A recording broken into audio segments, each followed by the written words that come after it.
My sister-in-law gave me a whole bunch of tomatoes that are like bursting ripe. So like literally bursting because they're so ripe. So I'm gonna make a sauce with them. In fact, I feel like I urgently have to do this because the fruit flies are coming. So I'm just gonna chop them up and make like a quick sauce that I can put in the freezer if I'm not making anything I need sauce for right now.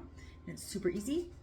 Olive oil on the pot getting warm. I cut up an onion and I'm just dicing up all of these tomatoes, and then I'm just gonna put it all together, let it simmer, puree it, freeze it, voila, that'll be done.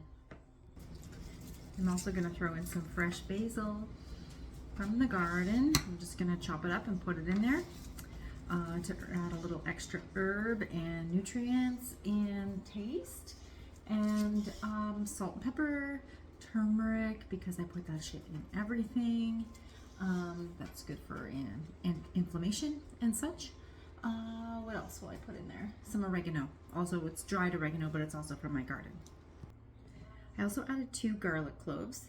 And so once it's done, it's just gonna simmer for a while and the tomatoes get really soft. I'm just gonna puree it with my immersion blender, and then I'm going to let it cool and then put it in a Ziploc bag, because I did learn that if you're gonna put it in the freezer, don't use a glass jar, because when it freezes, it expands and then it cracks and you don't want glass in your sauce.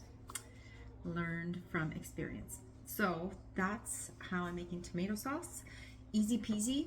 And there were maybe 8 tomatoes, super ready to be eaten, and it was just quick. So I don't have an exact recipe because I don't know exactly how many tomatoes I used, and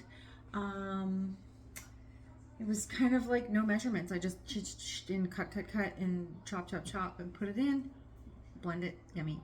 And you can have it, just take it out, defrost it, and put it with some pasta, put it with some whatever you want to have pasta sauce with, or spaghetti sauce with, or I mean tomato sauce with.